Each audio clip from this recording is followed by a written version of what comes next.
A construção do primeiro átomo do universo. Vocês devem compreender claramente que o átomo original consiste de dois movimentos oponentes que giram um ao redor do outro. Esses são apenas vórtices, mas os vórtices podem mover-se através do espaço como uma tromba d'água pode mover-se sobre o oceano e esses vórtices podem ser induzidos a assumir um movimento secundário. Esses movimentos secundários são aqueles a que me refiro como pertencentes a uma trilha angular. Assim, vocês terão os diferentes tipos de átomo a partir do átomo original, que é simplesmente um rodopio, até o átomo rodopiante que se move num triângulo, o tipo que faz um quadrado, o tipo que descreve um pentágono, e um hexágono, etc. Esses átomos se atraem entre si e podem dirigir-se uns para os outros e neles se fixarem por meio daquilo que, metaforicamente falando, chamarei de facetas de suas órbitas. Assim, eles podem constituir alianças entre si. Consequentemente, tipos diferentes de átomos surgem no cosmos e começam a se reunir em corpos compósitos. Cada corpo compósito, à medida que aumenta de tamanho, aumenta também o seu poder de atração, de maneira que a tendência do cosmos é a agregação, e os agregados constituem ajustamentos entre si, de maneira que novas forças surgem periodicamente. Elas serão consideradas oportunamente. Vocês perceberam que acabamos de descrever, em acréscimo às grandes forças dos anéis do cosmos, a formação de um incontável número de centro diminutos de estabilidade de tipos variados e a organização continuada das reações entre esses centros. Também perceberam que grandes fases podem ser detectadas no curso dessa evolução, pois cada nova força que surge teve de se irradiar por todo o cosmos até voltar em seu curso pelo anel não passa e será apenas depois de ter retornado para o lugar de onde surgiu, completando assim seu círculo, que ela se tornará uma influência constante no cosmos.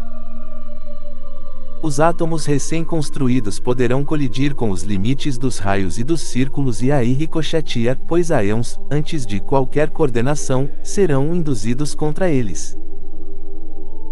Mas como o acaso governa a ocorrência de duas ou mais paralelas que se movem para cada um deles, suas forças, onde eles surgiram, reforçar-se-ão umas às outras e serão mais definitivamente lançadas à órbita de suas atividades, de maneira que o mero ricochete dará lugar à repetição ordenada de influências e, portanto, a trilhas definidas. Sempre operaram no cosmos as grandes linhas de força que chamamos raios, e as correntes dos raios induzem gradualmente os grandes oceanos de átomos ricocheteantes a fluir em seus rastros.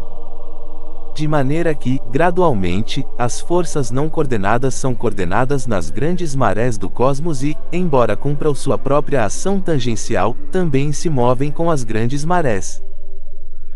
Apresentar-lhes-ei agora um conceito que lhes pode parecer estranho, mas que é a base de grande parte do ocultismo prático.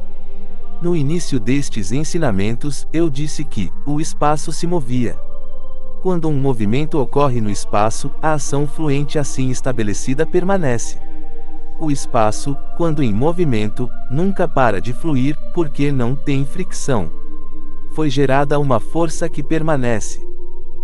Essa força pode estar combinada a outras forças, de maneira que para todos os objetivos práticos ela deixa de ser uma unidade isolada, embora ainda conserve seu caráter original, e, se vocês analisarem a unidade de que ela faz parte, vocês a encontrarão intacta.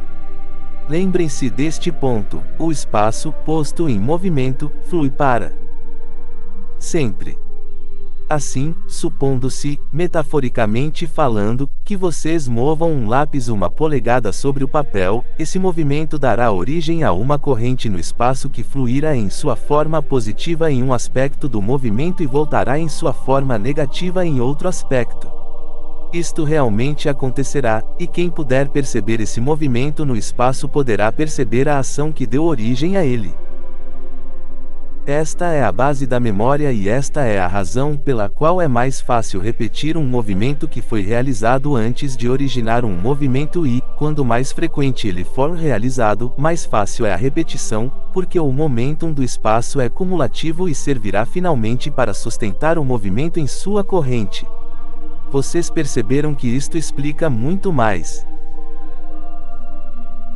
Vocês já descortinaram diante de seus olhos um cosmos que se origina do espaço por meio do movimento e que é movimento e nada mais, e viram também como as tensões de forças geradas por esses movimentos deram origem a um número infinito de vórtices, construídos exatamente segundo o mesmo princípio do grande vórtice que é o cosmos, porque as mesmas leis, e são leis de relacionamento, vigente em todas as escalas de manifestação. Verão então que o relacionamento ocorre entre os novos centros de força assim construídos, e eles tendem a formar novos cosmos entre si mesmos, construídos segundo os mesmos princípios. Danças de átomos dão origem a novos anéis cosmos, e a histórica começa outra vez. Esses novos universos, como são chamados, enquanto possuem as mesmas leis do cosmos antes descrito, também são influenciados por essa estrutura do cosmos que foi elaborada antes que eles começassem, e vocês verão que essa lei vigente durante todas as manifestações. Recapitularemos o ensinamento relativo aos raios, aos círculos e aos vórtices. Os raios e os círculos são parte do movimento primário do cosmos. Eles, junto com os anéis, permanecem constantes no cosmos e são referidos como correntes cósmicas. Os vórtices são de outra natureza. Os movimentos primários são circulares. Os vórtices começam como movimentos retos, que, encontrando oposição, assumem um movimento circular secundário.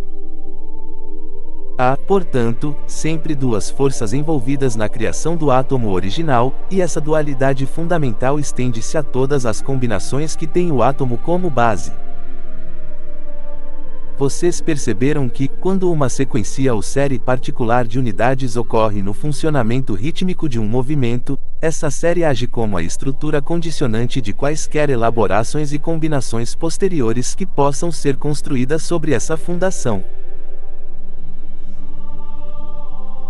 Por exemplo, supondo-se que um movimento original de um átomo seja um tangencial triédrico, A para B, B para C e C de volta a A, quaisquer movimentos secundários podem surgir, e lembrem-se de que o movimento numa linha reta nunca se mantém depois que o impulso original se extingue, forças conflitantes o reduzem a uma modificação da circular original, de maneira que o átomo, que em seu movimento perseguiu originalmente um curso triangular, chegará finalmente a um movimento que consiste de 3 espirais arranjadas num triângulo.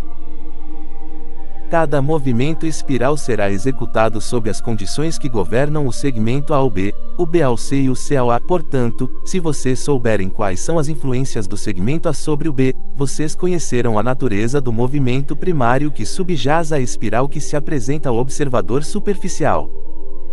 Este é um princípio que subjaz à astrologia e esta é a razão pela qual a ciência dos números representa uma parte importante em todas as aplicações práticas dos princípios cósmicos. O movimento original de um átomo é um vórtice, nada mais, um mero rodopio ao redor de um núcleo de vácuo imóvel.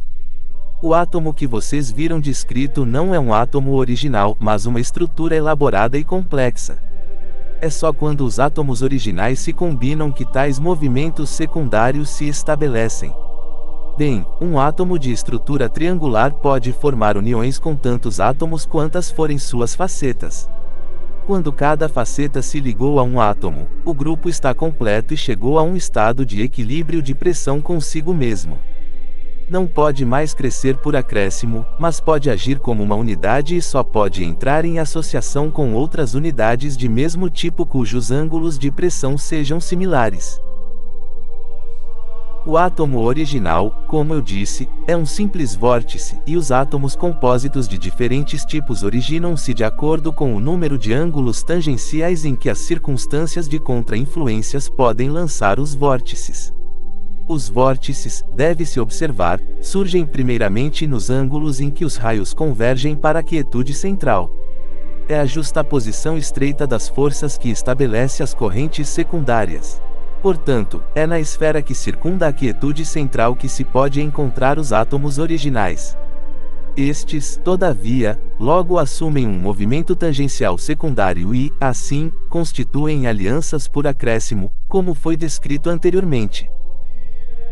Como já dissemos, existe, em acréscimo ao movimento dos raios, o movimento dos círculos sobre a quietude central. Esse movimento dá origem à ação centrífuga e os átomos tendem a se mover para a periferia. Quando mais complexo o átomo, mais fortemente ele sentirá a ação centrífuga, de maneira que vocês perceberam que os círculos contêm átomos de complexidade gradualmente crescente à medida que se sucedem. Esses átomos, originando-se nos ângulos dos raios, quando sentem a influência da força centrífuga, acompanham a linha de um raio. Cada átomo, então, possui em si forças de dois raios que estabelecem o vórtice original e então acompanha a trilha de um desses raios.